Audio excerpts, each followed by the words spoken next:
How do you fight for truth in a world built on lies?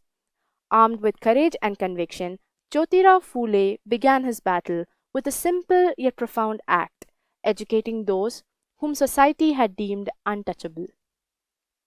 In the year 1827, Jyotirao Govindrao Phule was born in Katgan, a small village in Maharashtra's Satara district, into a family of the Mali caste, traditionally gardeners. They had to endure the social stigma of being part of a low caste, and their family came to be known as Phule due to their work as florists. Despite their humble background, Jyotirao's father recognized the transformative powers of education and enrolled him in a Marathi school. Later, Jyotirao joined the Scottish Missionary High School in Pune, where he was introduced to the revolutionary ideas of equality and justice. This education became the foundation of his lifelong crusade against caste discrimination. In 1840, at the age of 13, Jyotirao married Savitribai, a girl from his community. Although Savitribai was uneducated at the time, Jyotirao took it upon himself to teach her to read and write. Savitribai would later become a trailblazer in her own right, standing shoulder to shoulder with her husband in the fight for social reform. But it wasn't just books that shaped Jyotirao's outlook. Sometimes life itself is the greatest teacher. One particular incident changed the course of his life forever. Jyotirao was invited to a wedding by an upper caste friend. When the other guests discovered that he was from the Mali caste, he was humiliated and thrown out of the event. That moment burned in his heart.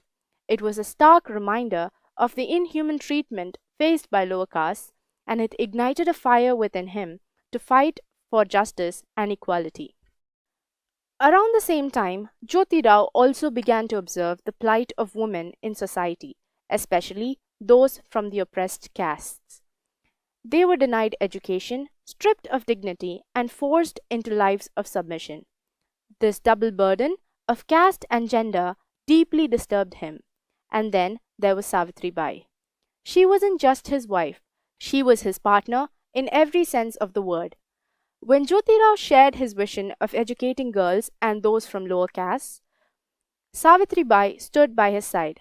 Together, in 1848, they opened their first school in Vishrambagwada, Pune, for girls from untouchable communities.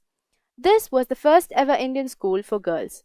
But imagine this, Savitribai, a woman herself from the Mali caste, was not formally educated at first. Jyotirao became her teacher, and soon she became one of the first female teachers in India. Every day, she would walk to the school, braving insults, stones, and even cow dung thrown at her by people who opposed their work. But she didn't falter.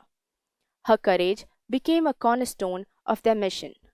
Together, the Phules went on to establish 18 schools educating children from all castes and challenging the very foundation of the caste system. Their mission wasn't just about education, it was about dismantling an unjust system. Jyotirao saw the caste system for what it was, a tool used by the so-called upper castes to maintain their dominance. He openly criticized Brahmins, challenging their claims of superiority by calling them descendants of Aryans who had subjugated the indigenous people of India. Jyotirao is credited with introducing the Marathi word Dalit, meaning broken or crushed, to describe those who belonged to lower castes and outside the traditional caste and Varna system. Remember, this was a society where untouchables were forced to tie brooms to their backs to erase their footprints, as their very shadows were considered polluting. Child marriage was rampant, and young widows, especially from upper castes, were subjected to isolation and humiliation after their husband's death. For pregnant widows, the shame was unbearable, and infanticide was very common. In 1863, Pune was shaken by a tragic incident. A Brahmin widow, fearing the shame of her pregnancy, tried to end it but failed. When the baby was born, she killed it in desperation and threw the body into a well. Her actions were discovered, and she was sentenced to imprisonment. This incident deeply moved Jyotirao Phule. He realized that this act was not just a crime, but a result of a cruel society that left widows helpless and ashamed. Determined to make a change, Jyotirao, his wife Savitribai, and their friend Sadashiv Balal Govande started an infanticide prevention center. They spread word through pamphlets across Pune. Widows, come here and deliver your baby safely and secretly. You can choose to take the baby with you or leave it here. This center will care for any child left behind. For years, the Phules ran the center, offering hope to widows and saving countless lives. Their work challenged societal norms and gave women a chance to escape judgment and rebuild their lives with dignity. Jyotirao and Savitribai Phule adopted a child and named him Yashwantrao Phule. Savitribai raised him with care and ensured he received a good education. Yashwant became a doctor and set up a clinic in Pune. He continued his parents' legacy by serving the underprivileged and contributing to social reform. In 1873, Jyotirao formalized his fight by founding the Satyashodak Samaj, the Society of Truth Seekers. This organization was revolutionary.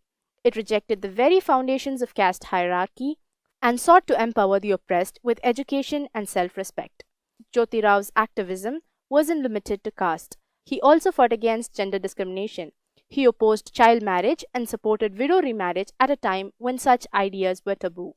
Savitribai once again played a pivotal role, working tirelessly to support young widows and educate women. Together, they envisioned a world where no one was deemed inferior because of their birth or gender.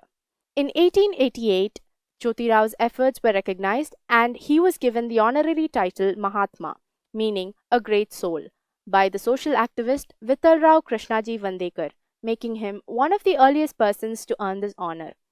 He wrote books like Gulamgiri and Tritiya Ratna, exposing the tyranny of caste system and inspired social reform. He also penned plays to spread awareness about social injustice. Jyotirao Phule suffered a stroke in 1888 that left him paralyzed. On 28 November 1890, the great reformer Jyotirao Phule passed away. Even today, Jyotirao Phule is celebrated as one of India's greatest teachers. Jyotirao and Savitribai Phule were not just reformers, they were partners who dared to dream of a more just world. Jyotirao's life was shaped by the humiliation he faced, the suffering he witnessed, and the courage of a woman who stood shoulder to shoulder with him. Their legacy reminds us that change doesn't come easy, but with determination, education, and compassion, it is inevitable.